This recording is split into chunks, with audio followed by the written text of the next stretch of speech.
Bismillahirrahmanirrahim. Qala al-mu'allifu rahimahullahu ta'ala wa nafa'ana bihi wa bi ulumihi fid dharain amin.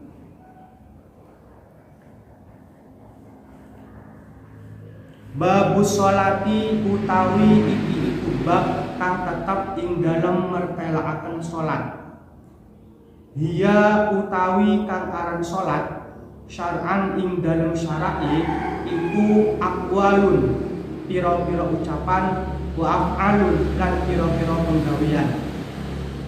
Makhsusatun tur kang den tentukaken apa aqwal wa af'al muftatahatun kang den kawiti apa aqwal wa af'al den kawiti bitakbiri kelawan takbir muhtatamatun tur kang den pungkasi apa aqwal wa af'al den pungkasi bitaslimi kelawan salam.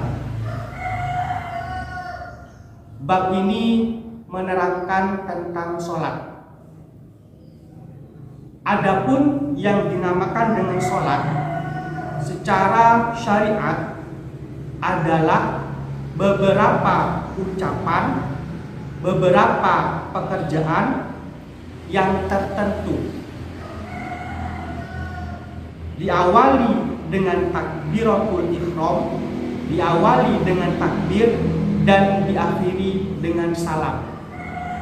Jadi yang dimaksud dengan sholat secara syariat Islam secara terminologi adalah beberapa ucapan. Jadi sholat itu terdiri dari beberapa ucapan, waf'alun dan beberapa pekerjaan, terdiri dari beberapa pekerjaan, diawali dengan takbir. Jadi ketika sholat pasti seseorang itu mengawalinya dengan takbiratul ihram dan diakhiri dengan salam.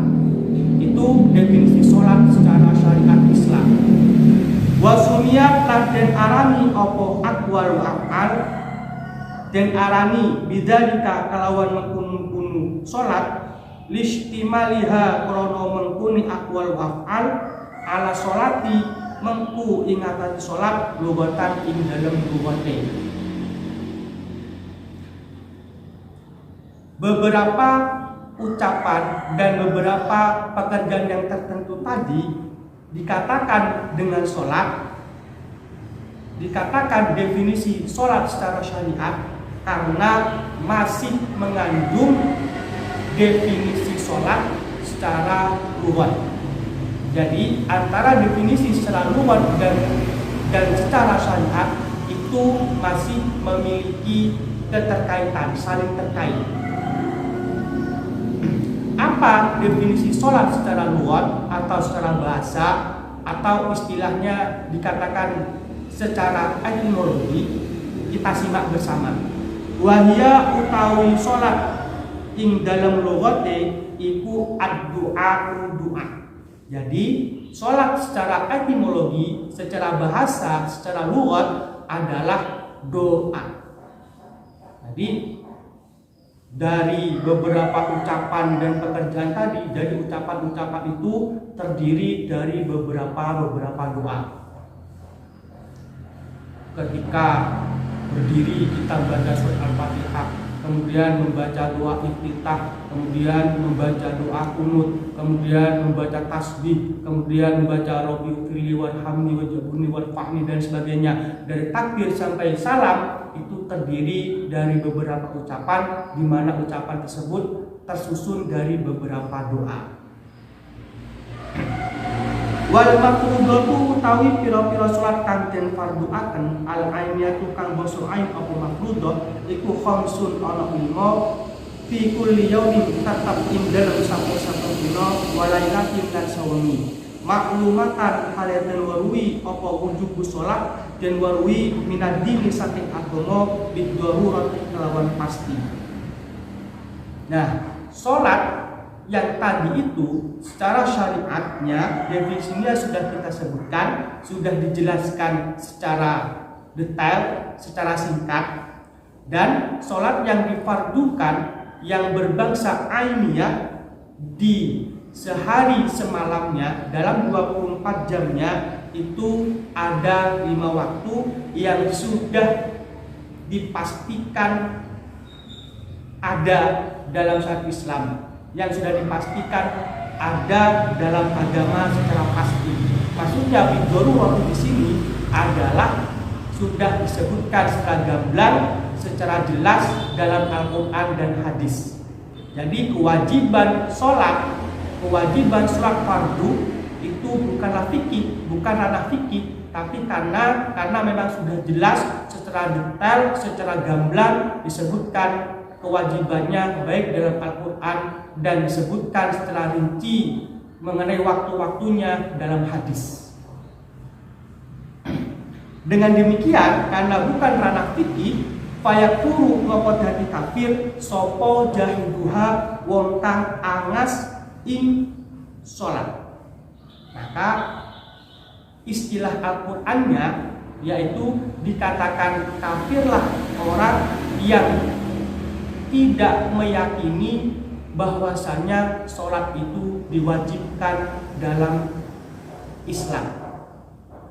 Teksnya dalam kitab Fathul ini yang saya baca, fayakuru jahiduha, maka kafirlah orang atau dia atau istilahnya kalau diartikan dalam bahasa Indonesia, orang yang tertutup pintu hatinya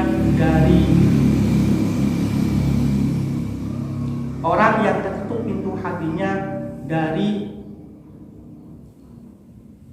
syafaat Allah.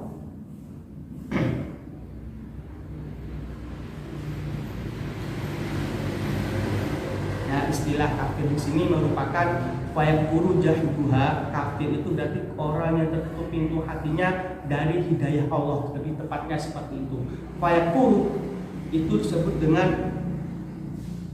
orang yang tertutup pintu hatinya dari hidayah Allah, seperti itu. Maka ya dikatakan dengan kafir atau orang yang tutup pintu hatinya dari hidayah Allah bagi mereka yang tidak meyakini kewajiban dari sholat fardu yang 5 waktu tersebut.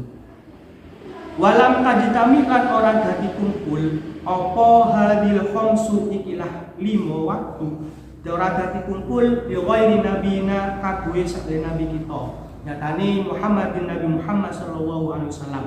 Salam mugi paring rahmat adin sapa Allah paring atase nabi wasalaman mugi paring selamatan sapa Allah atase nabi. Dan sholat fardu yang 5 waktu ini di selain umat Nabi Muhammad SAW itu tidak terkumpul. Jadi ada nabi selain Nabi Muhammad itu ada beberapa selain Nabi Muhammad itu mendapatkan satu sholat. Mungkin umat Nabi ini dia wajib sholat subuh, umat Nabi ini dia wajib sholat duhur, umat Nabi ini dia hanya wajib sholat asar, umat Nabi ini dia hanya wajib untuk sholat isya, seperti itu. Namun khusus untuk umat Nabi Muhammad SAW itu mendapatkan 5 waktu sholat fardu, yaitu duhur, asar, maghrib, isya, dan subuh. Walam tajib lan ora wajib apa subuh yaumi tilkal lailati subuhe dina den mengkono dina li adam ilmi krana arae durung ngawaruhi bikaifiyatiha kelawan tingkai salat.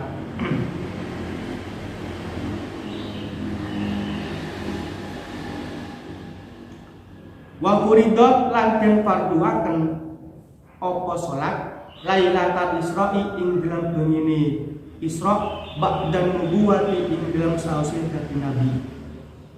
Jadi sholat yang 5 waktu itu awal diwajibkannya yaitu di malam Isra setelah kenabian.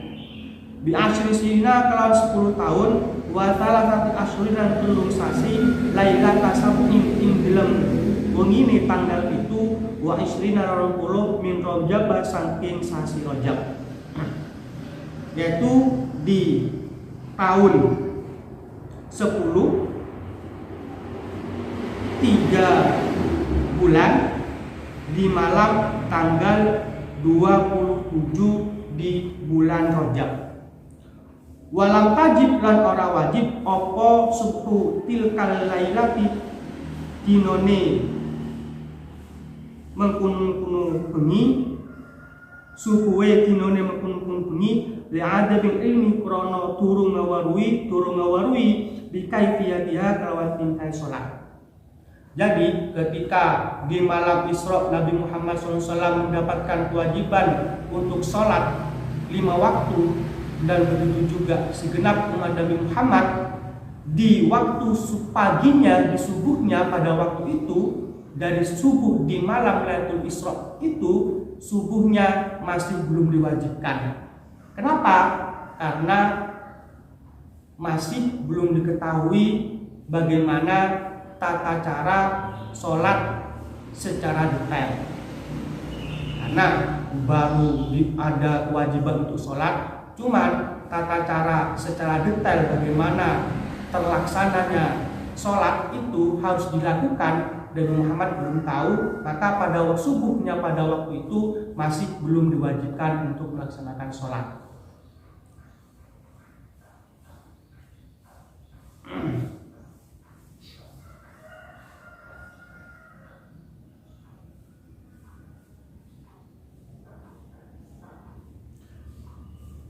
Innama tajibu angin pastine wajib apa al maktubat salat kang den fardhuaken ay sholawat tegese pira-pira salat al khamsu kang lima apa salat den wajibaken ala kulli muslimin ing atase saben-saben wong muslim mukallafin kang mukallaf sapa muslim ay balighin tegese wong kang baligh akilin tur kang anjur ngakal zakarin tur kang lanang aw ghairihi utawa sakliyane zakari dirin tukang suci sapa mukallaf. Salat fardu yang 5 itu diwajibkan bagi setiap muslim muslimah yang sudah mukallaf. Apa arti dari mukallaf? Yaitu orang yang sudah baligh, berakal, berjenis kelamin laki-laki maupun berjenis kelamin perempuan. Jadi kewajiban sholat bagi setiap muslim muslimah itu awal kewajibannya tidak dari lahir, tapi awal kewajibannya itu ketika seorang muslim muslimah itu sudah mukallaf. Apa mukallaf? Dia yang sudah baligh dan berakal. Jadi kalau dia ada seorang muslim, dia baligh tidak berakal, dia tidak wajib sholat. Atau sebaliknya, dia berakal tapi belum baligh, maka dia masih belum mendapatkan kewajiban untuk sholat. Fala tajibu moko ora wajib apa sholat, ora wajib ala kafirin ngatasi wong kafir asliin kan asli sapa kafir wasobiin lan bocah cilik wa majnunin lan wong kang edan wa mughma alaihi lan wong kang ayan wa sakrona lan wong kang mendem bila adin kelawan tanpa pepeko li adami taklifihim krana oranane keperdine kafir asli ila akhirih wala ala haidin lan ora ing atase wong kang had wa nufasa lan pira-pira wong kang nifas li adami sihatiha krana ora anane sae salat min huma saking haid wa nufasa. Dengan demikian maka salat tidak diwajibkan bagi orang kafir, orang yang tertutup pintu hatinya dari hidayah Allah. Atau dalam bahasa Indonesia, orang Indonesia menyebutkannya dengan orang non-muslim. Bagi mereka yang non-muslim asli, kecuali dia orang yang murtad. Kalau awalnya dia muslim, kemudian dia berpindah agama menjadi non-muslim, kemudian 1 tahun menjadi muslim, kembali lagi menjadi Islam, maka dia wajib sholat. Maksudnya dalam 1 tahun dia menjadi nonis, yang sudah ditinggalkannya itu sholatnya, maka dia wajib mengganti. Kenapa? Karena dia bukan kafir asli, dia bukan non muslim asli. Dia awalnya Islam, kemudian dia berpindah agama dari nonis. Dalam 1 tahun dia kembali lagi menjadi Islam, maka sholat yang sudah 1 tahun yang dia tinggalkan, dia wajib untuk mengqodoknya.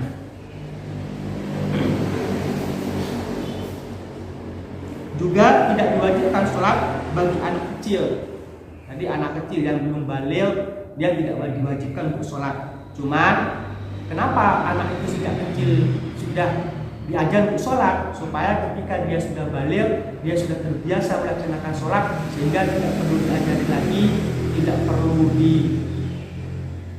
dilihat lagi bagaimana tata cara sholatnya, karena dia sudah diajar dengan baik, sudah terbiasa dengan baik, sehingga menjadi karakter dia untuk selalu melaksanakan sholat setiap waktunya.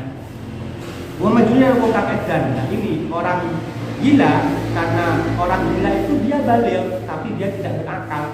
Dengan demikian orang gila itu tidak diwajibkan untuk melaksanakan sholat. Wa mughma alai, dan orang ontang ayan atau orang sakron itu orang yang kejang-kejang, orang yang memiliki penyakit kejang-kejang. Ketika dia kejang-kejang, maka pada waktu itu dia tidak wajib untuk sholat. Dan orang yang mabuk dengan tanpa sengaja. Orang yang mabuk tanpa sengaja, seumpama sebuah contoh, apabila seumpama ada contoh saya minum obat sakit kepala, dia bukan tidak ada unsur narkobanya sama sekali. Seumpama saya minum obat, saya beli obat sakit kepala di apotek, tanpa sengaja ketika saya minum obat sakit kepala 1 butir di apotek itu, karena kemudian saya mabuk. Nah, ketika mabuk itu berarti kan saya mabuknya itu tanpa sengaja. Ketika mabuk tanpa sengaja seperti itu, maka saya tidak diwajibkan sholat. Kenapa? Meskipun hilang akal, tapi mabuknya itu tanpa disengaja. Makanya secara syariat dia itu tidak diwajibkan sholat. Kenapa? Ya ada taklifihim, karena mereka tidak tahu bahwasanya sholat itu diwajibkan bagi kafir asli, bagi muslim asli. Ya sholat memang tidak diwajibkan, dia tidak tahu. Bagi anak kecil juga dia belum tahu, bagi orang gila ya tidak tahu, karena dia tidak berakal seperti itu. Dan juga sholat tidak diwajibkan bagi orang haid, orang nifas itu tidak diwajibkan untuk melaksanakan sholat. Kenapa? Bi'adami sihhatiha minhuma, karena tidak sah sholat baginya. Karena sholat itu harus dalam keadaan suci, dari hadas kecil maupun hadas besar. Bagi orang haid dan nifas, dia dalam 24 jam dia tidak dalam keadaan suci, artinya dia dalam keadaan hadas kecil ataupun dalam keadaan hadas besar. Itu kenapa ya? Karena itu tadi dia tidak dalam keadaan suci. Wala qadwala wala qadwa iku maujud alaihi mengatasi mazkur. Maka lah itu disebutkan bahwasanya bagi mereka yang tidak diwajibkan sebelumnya itu yang sudah saya sebutkan barusan, dia itu tidak diwajibkan untuk qadha. Bal tajibu balik wajib apa qadha, wajib ala murtadin ngatasi wong kang murtad wa muta'addin lan wong kang pepeko bisa kelawan mendem. Hanya saja wajib mengqadha bagi orang yang murtad dan juga bagi orang yang mabuknya secara sengaja. Ini saja ada 2 pengecualian, yang lain itu tidak wajib qadha. Yang wajib qadha orang murtad dan orang yang mabuk secara sengaja. Tuh, dia malamnya mabuk, dia minum mabuk-mabukan, malamnya dia sengaja minum arak atau minum hal-hal lain yang memabukkan, kemudian sampai siang dia tetap mabuk, maka sholat yang ditinggalkan seperti sholat subuh karena masih dalam waktu mabuk, ketika dia sudah sadar maka wajib untuk mengqadha. Dan juga bagi orang murtad itu seperti yang sudah saya jelaskan tadi, dia awalnya adalah muslim, kemudian dia berpindah agama, mungkin selama setahun 2 tahun, ketika dia kembali menjadi muslim, maka sholat yang sudah tinggalkan selama setahun atau 2 tahun tersebut, maka dia wajib untuk mengqodoknya.